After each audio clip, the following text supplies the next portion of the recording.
Rajahmundry railway station ను world class railway station గా అభివృద్ధి చేస్తామని ఎంపీ దగ్గుపాటి పురంధరేశ్వరి అన్నారు. 250 కోట్ల రూపాయలతో రాజమండ్రి రైల్వే స్టేషన్ పునరభివృద్ధి పనులు చేపడుతున్న నేపథ్యంలో రైల్వే డీఆర్ఎం నరేందర్ పాటిల్ తో పర్యటించారు.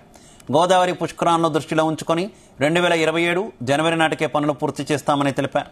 రానున్న 50 ఏళ్లలో ప్రయాణికుల సౌకర్యాలను దృష్టిలో ఉంచుకొని రాజమండ్రి రైల్వే స్టేషన్ అభివృద్ధి చేస్తామని ఎంపీ పురంధరేశ్వరి తెలిపారు.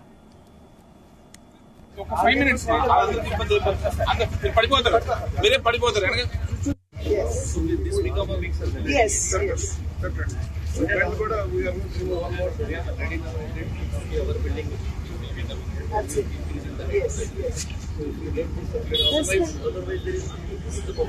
Yes. We don't have any space. That is exactly what we were saying. 95,000 నుండి 1,00,000 మంది వరకు కూడా ఈ స్టేషన్ కి వచ్చేటువంటి అవకాశం ఉంటుంది అని చెప్పి వారి దగ్గర ఉన్నటువంటి సర్వే అంచనా. కనుక ఆ యొక్క ఫుట్ ఫాల్ ని దృష్టిలో పెట్టుకుని ఈ స్టేషన్ ని అంత అద్భుతంగా తీర్చిదిద్దాలి అనేటువంటి ఆలోచన సంకల్పం మా అందరికి ఎలా ఉందో అదే విధంగా అశ్విని వైష్ణవ్ గారికి డిఆర్ఎం గారికి కూడా ఉన్నటువంటి సంకల్పం అది.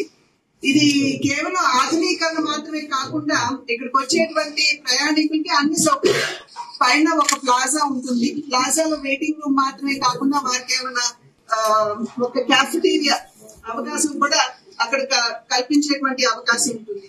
అదే విధంగా 2 ఫుట్ ఓవర్ బ్రిడ్జ్లు వస్తాయి. ఇప్పుడు మనం చూసినట్లయితే ఒకటే ఉంది 1 to 5 వరకు, చివరి వరకు వెళ్లేటువంటి అవకాశం లేదు. కానీ ఈ ప్లాజా ఏదైతే ఉందో మొత్తం ఈ చివరి నుండి పశ్చిమ వెస్ట్ నుండి ఈస్ట్ వరకు కూడా కనెక్టివిటీ అందించే విధంగా ఉంటుంది అనేటువంటి అంశం. అది మాత్రమే కాకుండా ఇప్పుడు మనం రాజమహేంద్రవరాన్ని కనుక చూసుకున్నట్లయితే మొత్తం అంతా కూడా అటు తూర్పు వైపులో ఉన్నటువంటి విషయం మనందరికీ తెలుసు. సిటీ అంతా కూడా అక్కడ 100 ఫీట్ రోడ్ ఉంది.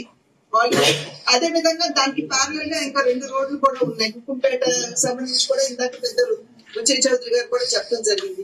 కనుక ఇటువైపు డెవలప్మెంట్ చూసుకుంటూ మనం ఏ విధంగా అంటే సిటీ అంతా ఇటు ఉంది, ఇక మున్ముందు విస్తరణ కూడా ఇటే జరిగే అవకాశం ఉంది. ఎందుకంటే అటుపక్క గోదావరి ఉన్నటువంటి సందర్భంలో మనకి అటు పెరిగే అవకాశం లేదు.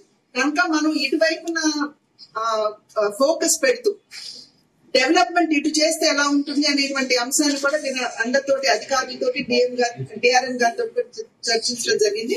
వారు కూడా చాలా సానుకూలంగా స్పందించారు. ముందుగా నేను అశ్విని వైష్ణవ్ గారికి నేను ధన్యవాదాలు తెలియజేయాలి. ఎందుకంటే ఎప్పుడైతే నేను వారిని ఢిల్లీలో కలిసి ఈ రకంగా